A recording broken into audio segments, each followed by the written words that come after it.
77वें स्वतंत्रता दिवस पर आप सभी को मेरी हार्दिक बधाई। ये दिन हम सब के लिए गौरवपूर्ण और पावन है। चारों ओर उत्सव का वातावरण देखकर मुझे बहुत प्रसन्नता हो रही है। ये प्रसन्नता और गौरव की बात है कि कस्बों और गांव में यानी देश में हर जगह बच्चे, युवा और बुजुर्ग सभी उत्साह के साथ स्वतंत्रता दिवस के पर्व को मनाने की तैयारी कर रहे हैं। हमारे देशवासी बड़े उत्साह के साथ आज़ादी का अमृत महोत्सव मना रहे हैं। स्वाधीनता दिवस का उत्सव मुझे मेरे बचपन के दिनों की याद भी दिलाता है। अपने गांव के स्कूल में स्वतंत्रता दिवस समारोह में भाग लेने की हमारी खुशी रोके नहीं रुकती थी। जब त्रिरंगा फहराया जाता था तो हमें लगता था जैसे हमारे शरीर में बिजली सी दौड़ गई हो। देशभक्ति के गौरव से भरे हुए हृदय के साथ हम सब राष्ट्रीय ध्वज को सलामी देते थे तथा राष्ट्रगान गाते थे। मिठाइयाँ बांटी जाती थी और देशभक्ति के गीत गाए जाते थे जो कई दिनों तक हमारी मन में गूंजते रहते थे।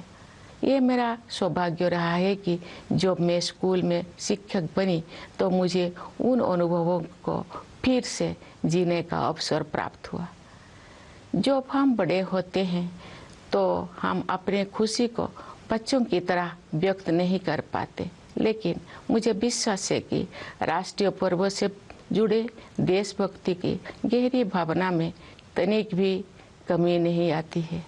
स्वतंत्रता दिवस हमें ये याद दिलाता है कि हम केवल एक व्यक्ति ही नहीं है, बल्कि हम एक ऐसे महान जन समुदाय का हिस्सा है जो अपनी तरह का सबसे बड़ा और जीवंत समुदाय है। ये विश्व के सबसे बड़े लोकतंत्र के नागरिकों का समुदाय है।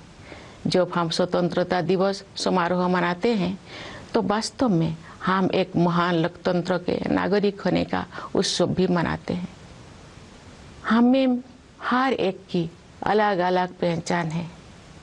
जाति, पंथ, भाषा और क्षेत्र के अलावा हमारी अपने परिवार और कार्य क्षेत्र से जुड़े पहचान भी होती है, लेकिन हमारी एक पहचान ऐसे है जो इन सब से ऊपर है और हमारी वो पहचान है भारत का नागरिक होना।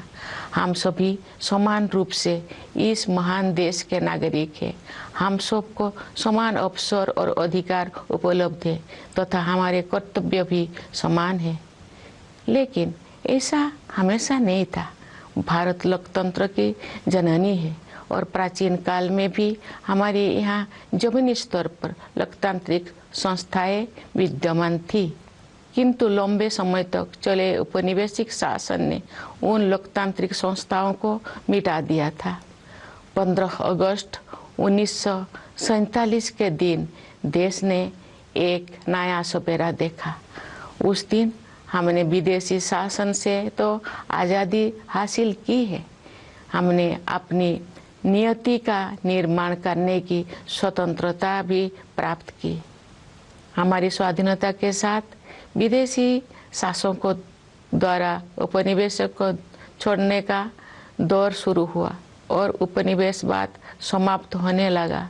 हमारे द्वारा स्वाधीनता के लक्ष्य को प्राप्त करना तो महत्वपूर्ण था ही, लेकिन उससे भी अधिक उल्लेखनीय है हमारे स्वाधीनता संग्राम का अनोखा तरीका। महात्मा गांधी तथा अनेक असाधारण एवं दूरदर्शी विभूतियों के नेतृत्व में हमारा राष्ट्रीय आंदोलन अद्वितीय आदर्श से अनुप्राणित था। गांधी जी तथा अन्य महानायकों ने भारत की आत्मा को फिर से जगाया और हमारी महान सभ्यता के मूल्यों का जन जन में संचार किया। भारत के ज्वलंत उदाहरण का अनुसरण करते हुए हमारे स्वाधीनता संग्राम की आधारशिला सत्य और अहिंसा को पूरी दुनिया के अनेक राजनीतिक संघर्षों में सफलतापूर्वक अपनाया गया है। स्वतंत्रता दिवस की पूर्व संध्या पर मैं भारत के नागरिकों के साथ एकजुट होकर सभी ज्ञात और अज्ञात स्वतंत्रता सेनानियों को कृतज्ञता पूर्वक श्रद्धांजलि अर्पित करती हूँ। उनके असंख्य बलिदानों से भारत ने विश्व समुदाय में अपना स्वाभिमानपूर्ण स्थान फिर से प्राप्त किया। मातंगिनी हाजरा और कनकलता बरुआ जैसे वीरांगनाओं ने भारत माता के लिए अपने प्राण निछावर कर दिया। माँ कस्तूरबा राष्ट्रपिता महात्मा गांधी के साथ कदम से कदम मिलाकर सत्याग्रह के मार्ग पर चलती रही। सरोजिनी नायडू, ओमू स्वामीनाथन, रमा देवी, अरुणा आसफ अली और सुचेता कृपलानी जैसे अनेक महिला विभूतियों ने अपने बाद की सभी पीढ़ियों की महिलाओं के लिए आत्मविश्वास के साथ देश तथा समाज की सेवा करने के प्रेरक आदर्श प्रस्तुत किए हैं। आज महिलाएं विकास और देश सेवा के हर क्षेत्र में बढ़ चढ़कर योगदान दे रही हैं तथा राष्ट्र का गौरव बढ़ा रहे हैं। आज हमारी महिलाओं ने ऐसे अनेक क्षेत्रों में अपना विशेष स्थान बना लिया है जिनमें कुछ दशकों को पहले उनकी भागीदारी की कल्पना भी नहीं की जा सकती थी। मुझे ये देखकर प्रसन्नता होती है कि हमारे देश में महिलाओं के आर्थिक सशक्तिकरण पर विशेष ध्यान दिया जा रहा है। आर्थिक सशक्तिकरण से परिवार और समाज में महिलाओं की स्थिति मजबूत होती है। मैं सभी देशवासियों से आग्रह करती हूँ कि वे महिला सशक्तिकरण को प्राथमिकता दें। मैं चाहूँगी कि हमारी बहनें और बेटियाँ साहस के साथ हर तरह की चुनौतियों का सामना करें और जीवन में आगे बढ़ें। महिलाओं का विकास स्वाधीनता संग्राम के आदर्श में शामिल है। प्यारे देशवासियों, स्वतंत्रता दिवस हमारे लिए अपने इतिहास से पुनः जुड़ने का अवसर होता है। ये हमारे वर्तमान का आकलन करने और भविष्य की राह बनाने के बारे में चिंतन करने का अवसर भी है। आज हम देख रहे हैं कि भारत ने न केवल विश्व मंच पर अपना यथाचित स्थान बनाया है, बल्कि अंतर्राष्ट्रीय व्यवस्था में अपनी प्रतिष्ठा को बढ़ाया भी है। अपनी यात्राओं और प्रवासी भारतीयों के साथ बातचीत के दौरान मैंने अपने देश के प्रति उनमें एक नया विश्वास तथा गौरव का भाव देखा है। भारत पूरी दुनिया में विकास के लक्ष्यों और मानवीय सहयोग को बढ़ावा देने में महत्वपूर्ण भूमिका निभा रहा है। भारत ने अंतर्राष्ट्रीय मंच पर अग्रणी स्थान बनाया है तथा G20 देशों की अध्यक्षता का दायित्व भी संभाला है।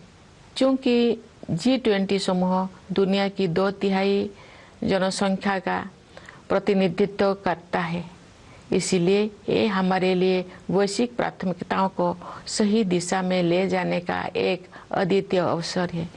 G20 की अध्यक्षता के माध्यम से भारत व्यापार और वित्त के क्षेत्र में हो रही निर्णयों को न्याय संगत प्रगति की ओर ले जाने में प्रयासरत है। व्यापार और वित्त के अलावा मानव विकास से जुड़े विषय भी कार्यसूची में शामिल किए गए हैं।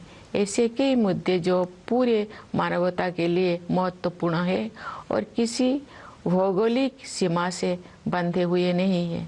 मुझे विश्वास है कि भारत के प्रभावी नेतृत्व के साथ G20 के सदस्य देश उन मोर्चों पर उपयोगी कार्रवाई को आगे बढ़ाएंगे। भारत की G20 की अध्यक्षता में एक नई बात यह है कि डिप्लोमेसी को जमीन से जोड़ा गया है।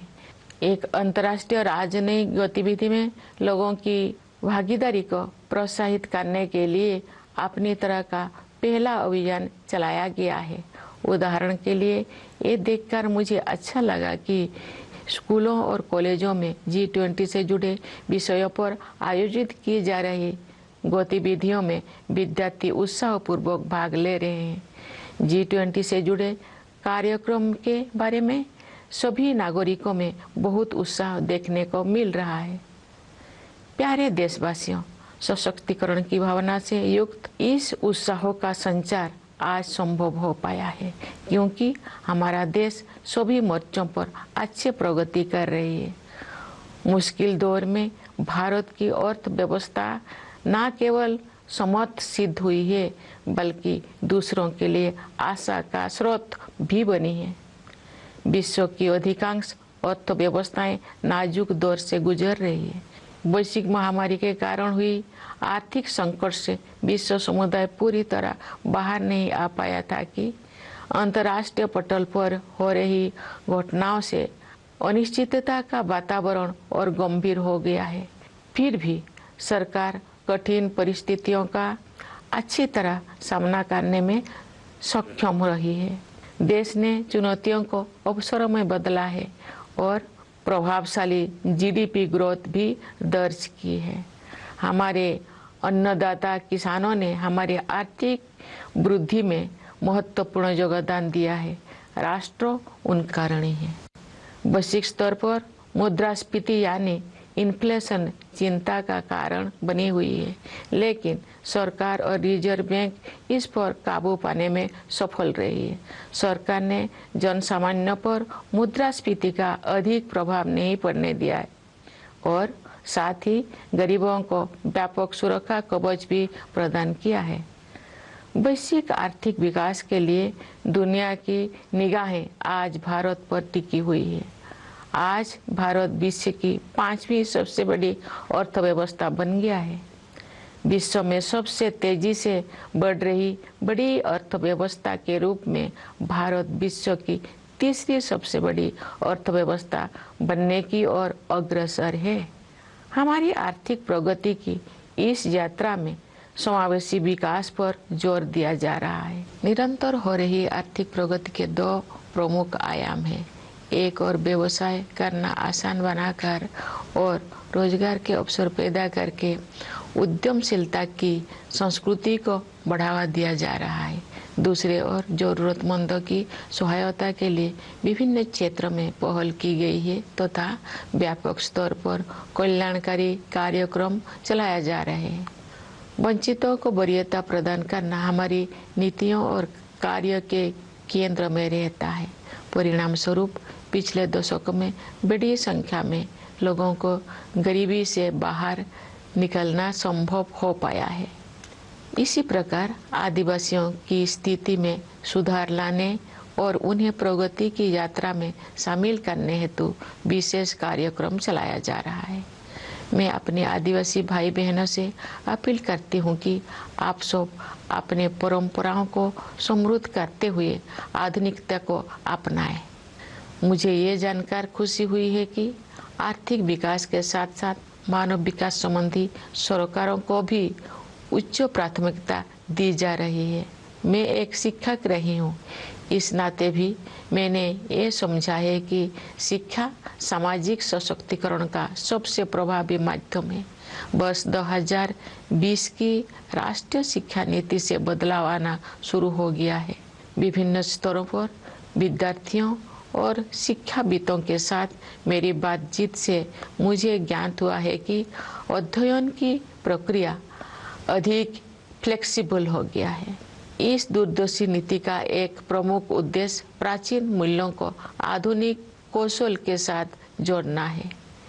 इससे आने वाले वर्षों में शिक्षा के क्षेत्र में अभूतपूर्व परिवर्तन होंगे और परिणाम स्वरूप देश में एक बहुत बड़ा बदलाव दिखाई देगा। भारत की प्रगति को देशवासियों, विशेषकर युवा पीढ़ी के सपनों से शक्ति मिलती है। विकास के अनंत संभावनाएं देशवासियों की प्रतीक्षा कर रही है। स्टार्टअप से लेकर खेलकूद तक हमारे युवाओं ने उत्कृष्टता के नई आसमानों की उड़ान भरी है। आज के नए भारत की महत्वाकांक्षाओं के नई क्षितिज असीम है। भारतीय अंतरिक्ष अनुसंधान संगठन नई ऊंचाई को छू रहा है और उत्कृष्टता के नए आयाम स्थापित कर रहा है। इस वर्ष इसरो ने चंद्रयान 3 लॉन्च किया है, जो चंद्रमा की कक्षा में प्रवेश कर चुका है और कार्यक्रम के अनुसार उसका विक्रम नामक लैंडर तथा प्रज्ञान नामक रोवर अगले कुछ ही दिनों में चंद्रमा पर उतरेगा। हम सभी के लिए वो गौरव का क्षण होगा और मुझे भी उस पल का इंतजार है। चंद्रमा का अभियान अंतरिक्ष के हमारे भावी कार्यक्रम के लिए केवल एक सीढ़ी है। हमें बहुत आगे जाना है। अंतरिक्ष अभियान में ही नहीं बल्कि धरती पर भी हमारे वैज्ञानिक और टेक्नोलॉजिस्ट देश का नाम रोशन कर रहे हैं।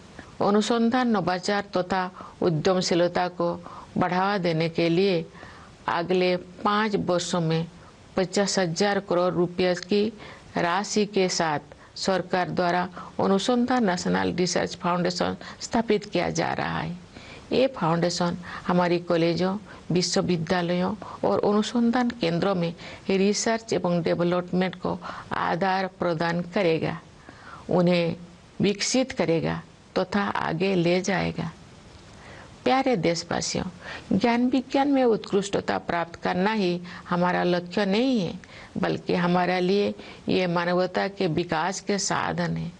एक क्षेत्र जिस पर पूरे विश्व के वैज्ञानिकों और नीति निर्माताओं को और अधिक तत्परता से ध्यान देना चाहिए वो है जलवायु परिवर्तन। हाल के वर्षों में बड़ी संख्या में एक्सट्रीम वेदर इवेंट्स हुई है। देश के कुछ हिस्सों में असाधारण बाढ़ का सामना करना पड़ा है, कुछ स्थान सूखे की मार झेलते हैं। इन सब का एक प्रमुख कारण ग्लोबल वार्मिंग को भी माना जाता है। अतः पर्यावरण के हित में स्थानीय, राष्ट्रीय तथा वैश्विक स्तर पर प्रयास करना अनिवार्य है। इस संदर्भ में ये उल्लेखनीय है कि रिन्यूएबल एनर्जी के क्षेत्र में हमने अभूतपूर्व लक्ष्यों को प्राप्त किया है। अंतर्राष्ट्रीय सौर ऊर्जा अभियान को भारत ने नेतृत्व प्रदान किया है। अंतर्राष्ट्रीय प्रतिबद्धताओं को पूरा करने में हमारा देश अग्रणी भूमिका निभा रहा है। विश्व समुदाय को हमने लाइफ यानी लाइफस्टाइल फॉर एनवायरनमेंट का मंत्र दिया है। प्यारे देशवासियों, असामान्य मौसम की घटनाएं सभी पर असर डालती है, लेकिन गरीब और वंचित वर्गों के लोगों पर उनका और अधिक प्रभाव पड़ता है। शहरों और पहाड़ों क्षेत्रों के जलवायु परिवर्तन की स्थितियों का सामना करने के लिए विशेष रूप से सक्षम बनाने की आवश्यकता है। मैं ये कहना चाहूँगी कि लोभ की संस्कृति दुनिया को प्रकृति से दूर करती है और अब हमें ये एहसास हो रही है कि हमें अपनी जड़ों की ओर लौटना चाहिए। आज भी अनेक जनजातीय समुदाय ऐसे हैं जो प्रकृति के बहुत करीब और प्रकृति के साथ सौहार्द बनाकर रहते हैं। उनके जीवन मूल्यों और जीवन शैली क्लाइमेट एक्शन के क्षेत्र में अमूल्य शिक्षा प्रदान करते हैं। जनजातीय समुदायों द्वारा युगों से अपना अस्तित्व बनाए रखने के रहस्यों को एक शब्द में ही व्यक्त किया जा सकता है और शब्द है हमदर्दी। जनजातीय समुदाय के लोग प्रकृति को माता समझते हैं तथा उसकी सभी संतानों अर्थात वनस्पतियों और जीव जंतुओं के प्रति सहानुभूति रखते हैं। कभी कभी दुनिया में हमदर्दी की कमी महसूस होती है, लेकिन इतिहास साक्षी है कि ऐसे दौर केवल कुछ समय के लिए ही आते हैं, क्योंकि करुणा हमारा मूल स्वभाव है। मेरा अनुभव है कि महिलाएं हमदर्दी के महत्व को और अधिक गहराई से महसूस करती है और जो मानवता अपनी राह से भटकती है तो वे सही रास्ता दिखाती है। हमारे देश ने नई संकल्पों के साथ अमृत काल में प्रवेश किया है तथा हमें भारत का वर्ष 2047 तक एक विकसित राष्ट्र बनाने की दिशा में आगे बढ़ रहे हैं। आइए हम सभी अपने संवैधानिक मूल कर्तव्यों को निभाने का संकल्प लें तथा व्यक्तिगत और सामूहिक गतिविधियों के सभी क्षेत्रों में उत्कृष्ट की ओर आगे बढ़ने का सतत प्रयास करें, ताकि हमारा देश निरंतर उन्नति करते हुए कर्मठता तथा उपलब्धियों की नई ऊंचाइयां हासिल करे। प्यारे देशवासियों, हमारा संविधान हमारा मार्गदर्शक दस्तावेज है। संविधान की प्रस्तावना में हमारे स्वाधीनता संग्राम के आदर्श समाहित है। आइए हम अपने राष्ट्र निर्माताओं के सपनों को साकार करने के लिए सद्भाव और भाईचारे की भावना के साथ आगे बढ़े। स्वतंत्रता दिवस की पूर्व संध्या पर मैं पुनः आप सबको विशेष रूप से सीमाओं की रक्षा करने वाले सेना के जवानों, अंतरिक्ष सुरक्षा प्रदान करने वाले सभी बलों एवं पुलिस के जवानों तथा दुनिया के विभिन्न हिस्सों में रहने वाले प्रवासी भारतीयों को बधाई देती हूँ। सभी प्यारे देशवासियों को बहुत बहुत शुभकामनाएं। धन्यवाद। जय हिंद, जय भारत।